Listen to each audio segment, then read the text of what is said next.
Hi guys, this video is for SAP FICO Training in regards to general ledger accounting, okay? So this is more of a principles kind of training. I'm not exactly in any SAP transaction per se right now, but I want to give you all some general accounting principles that we can that can help us deepen our understanding for general ledger accounts, okay? If you are in training to become an SAP FICO consultant, it is very crucial and critical for you to understand the principles that I'm going to cover in this video in regards to financial statements in the chart of accounts, okay? So I'm just gonna dig into it, all right? So on the left side of the screen here, I have a balance sheet. That's a financial statement. On the right side of the screen, I have a balance sheet. I'm sorry, a profit and loss statement. That's a financial statement. In the center of the screen here, I have listed a chart of accounts. Now, neither financial statement or the chart of accounts are in great detail as presented on the screen because we're talking about general principles. I want to give you the idea that I'm trying to convey here, okay? All right, so there are a total of 3 financial statements. There's a balance sheet, there's a profit and loss, which is also the income statement, and there is the statement of cash flows, okay? We're not talking about statement of cash flows in this video, okay? So here, let's hit on the balance sheet to start. So when you're dealing with the balance sheet, essentially what you're dealing with is the accounting equation.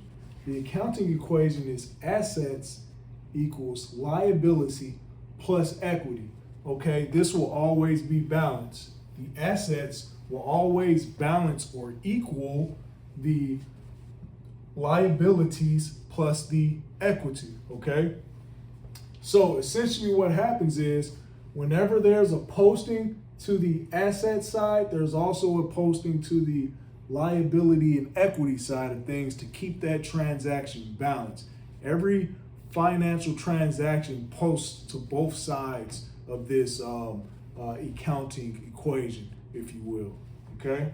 All right, so within a balance sheet, you're gonna have 3 main categories. You're gonna have the asset section, you'll have the liability section, and you'll also have the equity section, okay?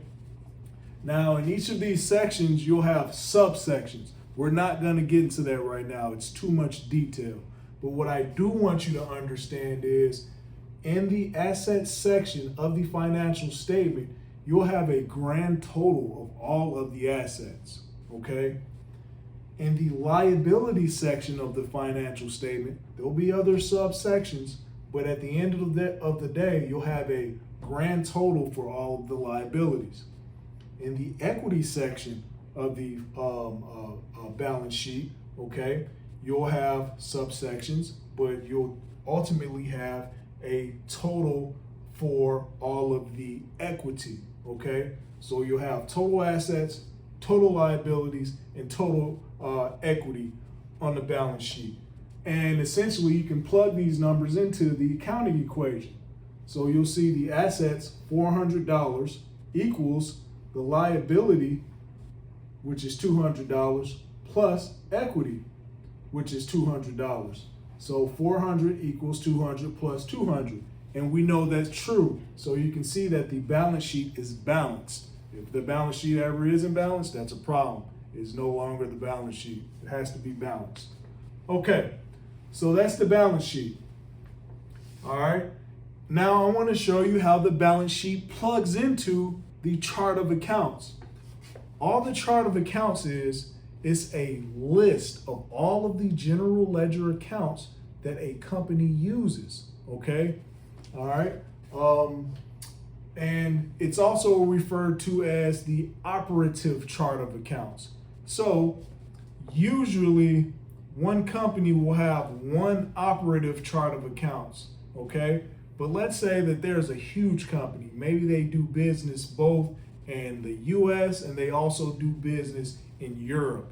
In this situation, there'll probably be two operative chart of accounts, right? Because some of the accounting principles are different because US uses GAAP, USGAAP for their accounting principles, and Europe will use IFRS, International Financial, whatever, okay? So in that case, it'll probably be two separate charts of accounts, okay?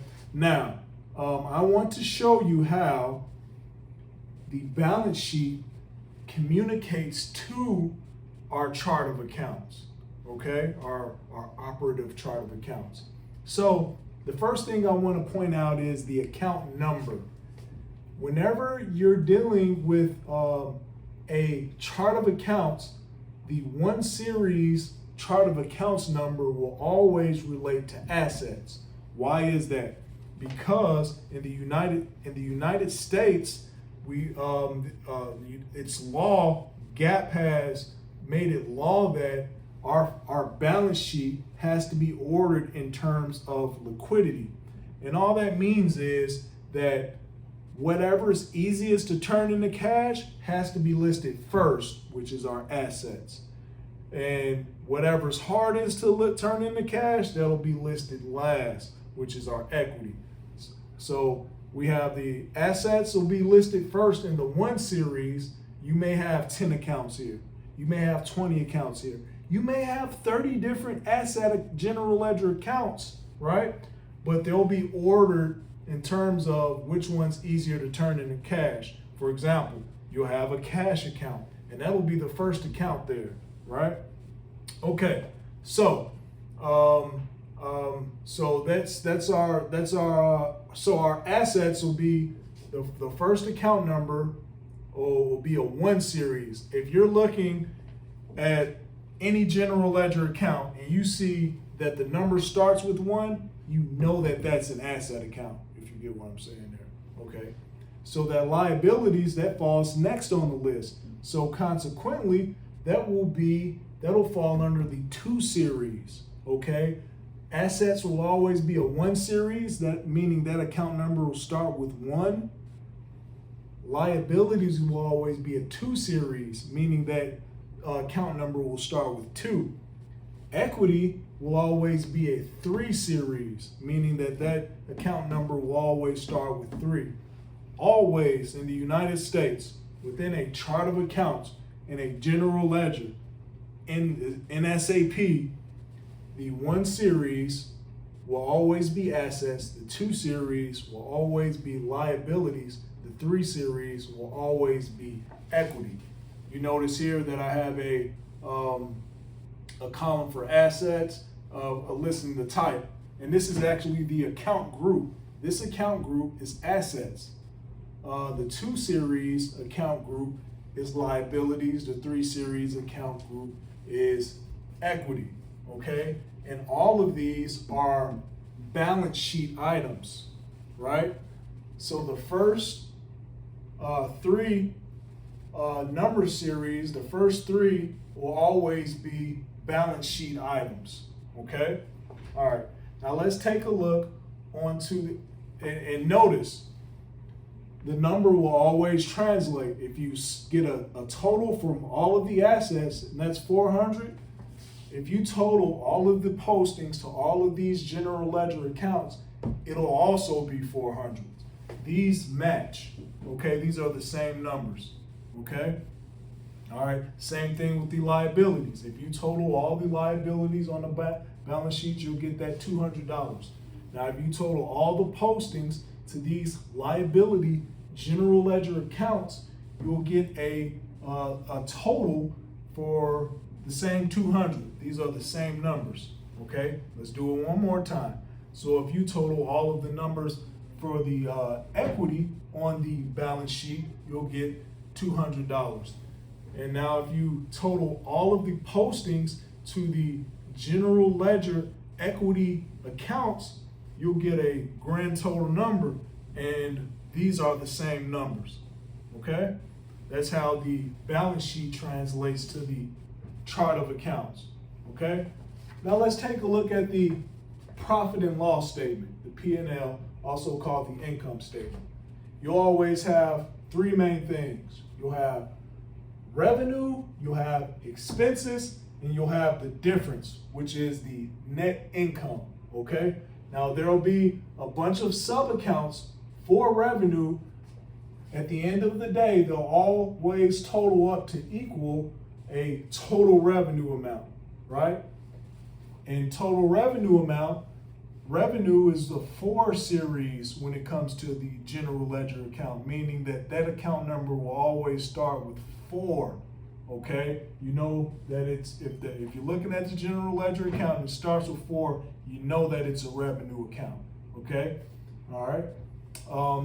Then you have the expenses account, okay? Now there'll be a bunch of subtopics, but they'll be under the expense category, and you total them all up, you'll have a grand total of expenses.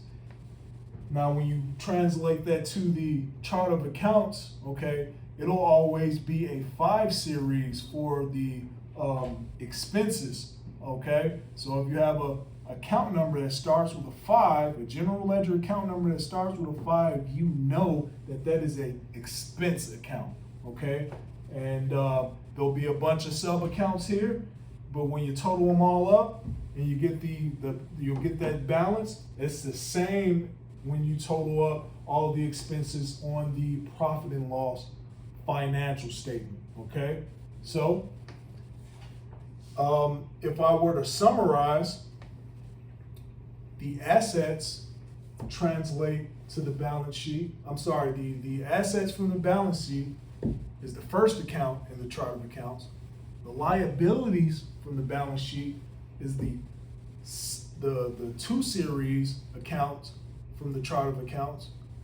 The equity section from the balance sheet is the 3 series accounts in the chart of accounts. The revenue from the profit and loss statement, okay, is the 4 series accounts in the chart of accounts. All right, and the expenses from the profit and loss statement is always the 5 series account on the chart of accounts. Okay, you tracking that? Now, you have your balance sheet and you have your P&L, okay? Now these two statements are actually linked together, right? And they're linked together by the retained earnings, okay? And this is how. So when you take your revenue and you take your total revenue and your total expenses and you get your difference is the net income, right? And your net income is actually the retained earnings. So when this accounting period closes with this $100 of net income, that $100 is taken and put into the retained earnings, okay, which links these accounts together.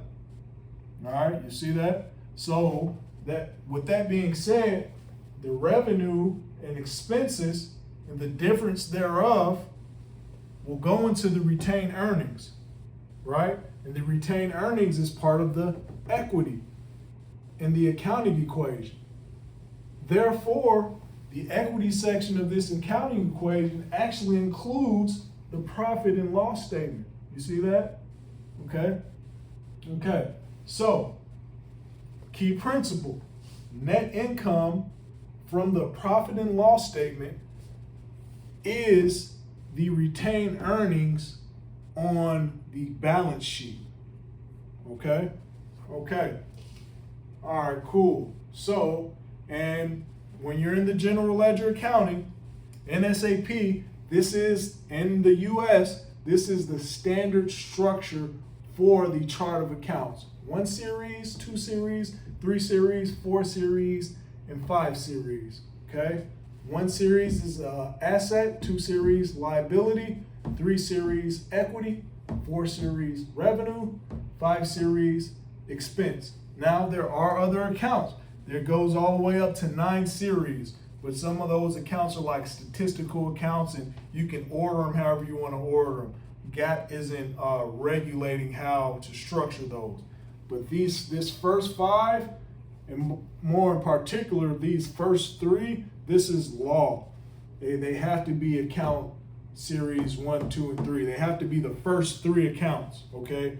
If you wanted to start at account series number 5 for assets, then it'll have to go 5 series, 6 series, 7 series, if you get what I'm saying. It doesn't necessarily have to be 1, 2, 3, but the one that's easiest to turn into cash has to be the first number series, okay? That's a standard, so that when you look at, you take any 2 financial statements from any 2 companies, they have to be structured the same way. So you know at the top there is going to be the asset. You know at the bottom there's going to be the equity, in the middle will be the liabilities. That makes any sense. Is there anything else I want to point out? I think that pretty much covers it. So please, if these videos are helping you with your SAP FICO training, please like, subscribe, share, comment in the video, comment below if this video has helped you, and say, yay, hey, I understand now that retained earnings is linked to the net income from the balance sheet to the P&L. Hey, thank you for your time. Take care.